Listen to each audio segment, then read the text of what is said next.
Assalamualaikum warahmatullahi wabarakatuh. Di sini saya Nadia Robiatul Adawiyah mempresentasikan tentang teori belajar behaviorisme, konstruktivisme, dan kognitivisme dengan dosen mengampu Dr. Ahmad Iwanul Mukhtarkin.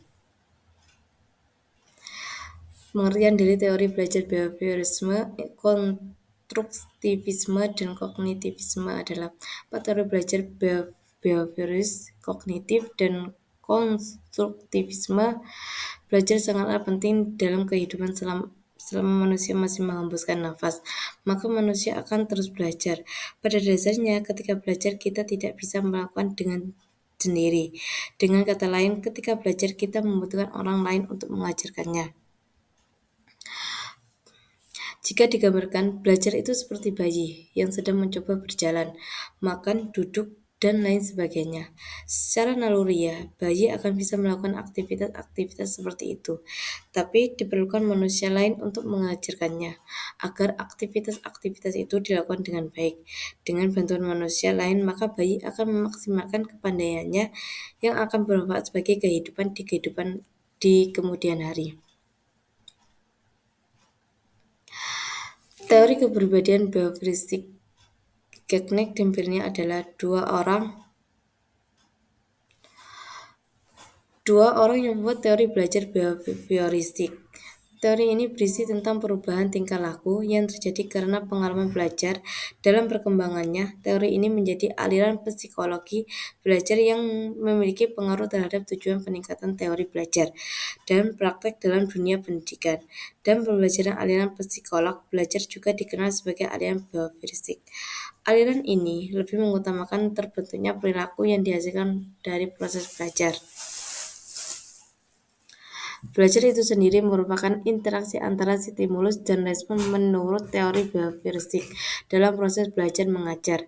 Yang terpenting adalah seorang akan dianggap telah belajar ketika sudah menunjukkan perubahan perilaku. Dari teori ini juga, proses pembelajaran dapat diartikan sebagai stimulus dan respon. Dengan kata lain, input yang berupa stimulus dan output yang berupa respon. Bentuknya dari stimulus berupa penyampaian materi, pembentukan karakter, nasihat, dan lain-lain yang diberikan guru kepada muridnya. Sementara bentuk dari respon berupa reaksi atau tanggapan dari murid atau peserta didik terhadap stimulus yang diberikan oleh guru pendidik. Dalam pelaksanaannya, teori belajar behavioristik memiliki kelebihan dan kekurangan.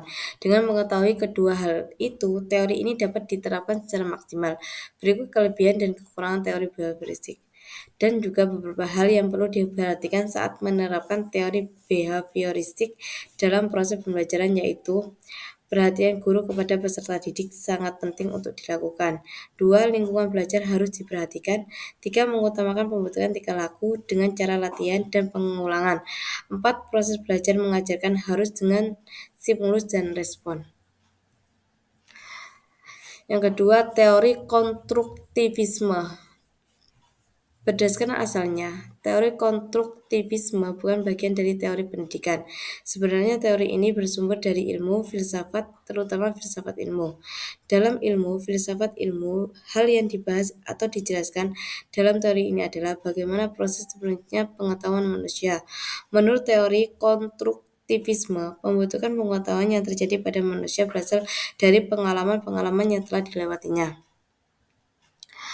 Konstruksi berarti membangun. Jadi teori belajar konstruktivisme adalah suatu usaha yang dilakukan untuk membangun tata hidup yang berbudaya modern.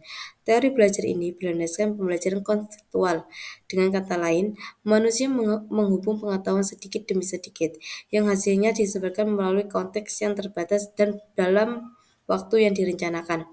Teori ini menekankan seorang yang belajar memiliki tujuan untuk menemukan bakatnya, menambah pengetahuan atau teknologi, menambah pengetahuan yang dimiliki, dan lain-lain yang dibutuhkan untuk mengembang dirinya.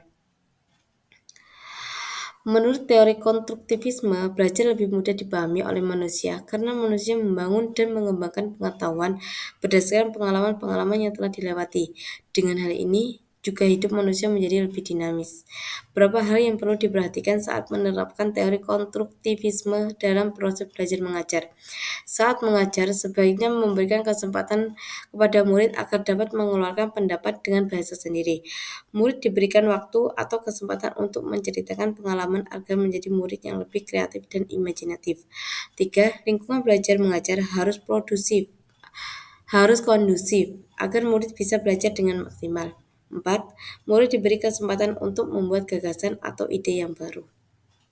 Yang ketiga, teori belajar kognitif. Seorang psikolog asal Swiss yaitu Jean Piaget membangun teori kognitif, sehingga teori belajar kognitif disebut juga dengan teori belajar Piaget. Berkat teori dari Piaget terlahir berkembangnya psikolog yang berpengaruh terhadap perkembangan konsep kecerdasan. Teori kognitif berbicara tentang manusia membangun kemampuan kognitifnya dengan motivasi yang dilakukan oleh diri sendiri terhadap lingkungannya. Setiap orang memiliki pengalaman dan pengetahuan yang berbeda dan tertata rapi dalam bentuk struktur kognitif. Pengalaman dan pengetahuan inilah yang membuat kegiatan pembelajar akan belajar dengan baik. Teori ini dikatakan dapat berjalan dengan baik ketika materi pembelajaran yang baru bisa beradaptasi dengan struktur kognitif atau kemampuan yang dimiliki oleh siswa.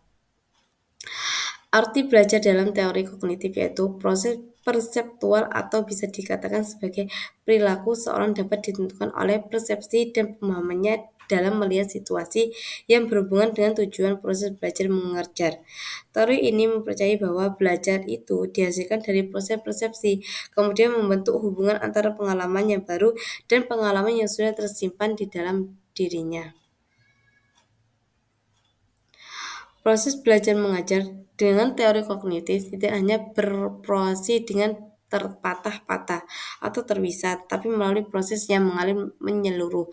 Hal yang ditentukan pada teori belajar kognitif adalah proses dari belajar bukan hasil belajar. Beberapa hal yang diperhatikan saat menerapkan teori kognitif dalam proses belajar mengajar. 1. Pembuatan materi pembelajaran harus disusun dengan pola atau logika sederhana dan kompleks. 2. Siswa bukanlah orang dewasa yang sudah mengerti dan mudah dalam berpikir. Oleh karena itu, guru harus memberikan pengarahan sesuai dengan usia murid atau peserta didik. 3. Setiap kegiatan pembelajaran harus memiliki makna. 4. Agar keberhasilan murid tercapai, maka guru perlu mengamati perbedaan yang ada pada setiap murid.